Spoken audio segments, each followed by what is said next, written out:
Hello, good morning everyone. I'm Crystal Jesus. I'm supposed to be the fifth reporter of the other group, but fortunately, wala ko naka-report at na time. So my topic is all about the picnic at San Diego. So without further ado, let's start. So we start with the arrival in San Diego. So si Kapitan Tiago, Maria Clara, and Aunt Isabel, ni-arrive sila sa San Diego, and then kay diba si Aunt Isabel na ni Maria Clara ang take care sa iya after mamatay ang iyang mama. And then, after aning arrival in San Diego, dili na na-introduce si Ibarra, si Sinang, Victoria, Iday, Neneng, and Elias. So, doon na time na sila na-introduce sa kwento. And then, the picnic at the lake. Ibarra and friends organized a picnic by the lake.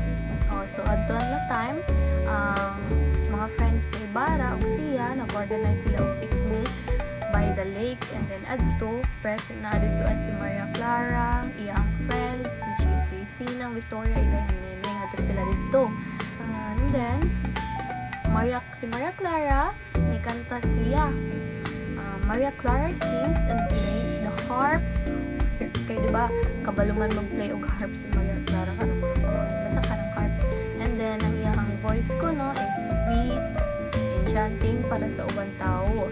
And then, the singing presents the crocodile. And then, pag human ang kanta ni Maria Clara, nahitabo dayon ang kantong incident sa crocodile. Kaya diba, a crocodile appears near the meadows.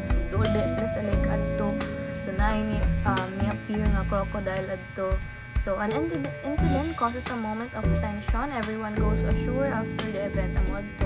After magkahitabo nga na crocodile na ni-appear, ang mga tao nga na dito sa lake or sa Ibarra, sila tanan nga na dito nag-picnic is dito sa shore after adto. Kaya syempre, kita lang crocodile, diba? And then, after that, dito na sila sa meadow, diba na ito, festivities in the meadow, ito na sila dito.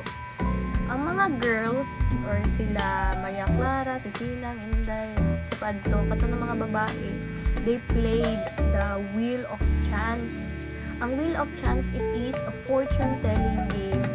So, para mas makibalo kung ano yung unsa ng fortune-telling, it is kibali mag-reveal of message ba, kibali message, predicament, or predictions, or activities. So, una pa nahitabo atong kibali basta fortune telling madyan sila.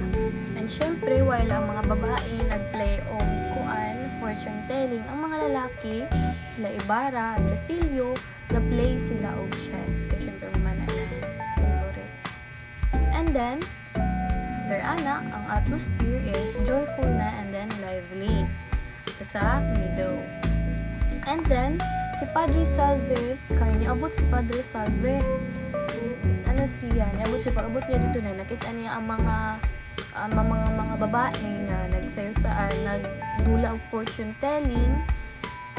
Si Padre Salve na disapprove siya dili kun na sakto nang magdula og fortune telling kay pag man adto ni disapprove siya, he tears apart the games book, calling it a sin. Kaya syempre bawal kuno na sila kay lagi sila syempre pare siya, tapos pili niya lain ng fortune telling kay about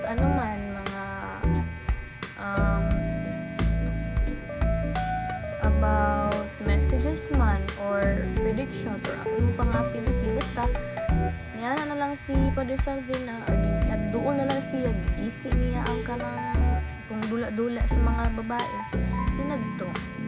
And then the next one is the Guardia Civil arrives. Paghuman adto ang mga Guardia Civil kay ni-arrive adto. And then Sergeant and Fourth Soldiers seek Elias. Ipangita nila si Elias. Kaya ipangita nila si Elias. Kay si Elias wanted for assaulting Padre Damaso and causing trouble.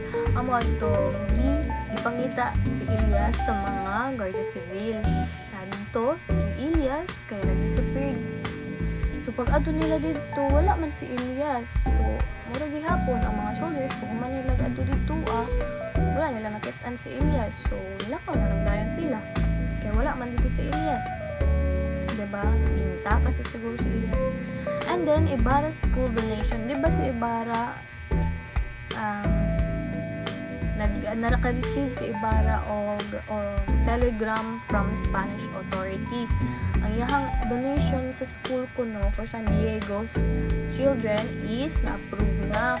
So, syempre, kung ma-approve nila yung significance na mahitabo para ani sa community, kaya syempre, yung donations ganito yung dihatag dito sa San Diego. So, more on, mas makuha ng eskwelahan dito, mas munindot, diba? Kaya syempre, donations man. And then, that's all for my part, everyone. I hope you guys learned something from me.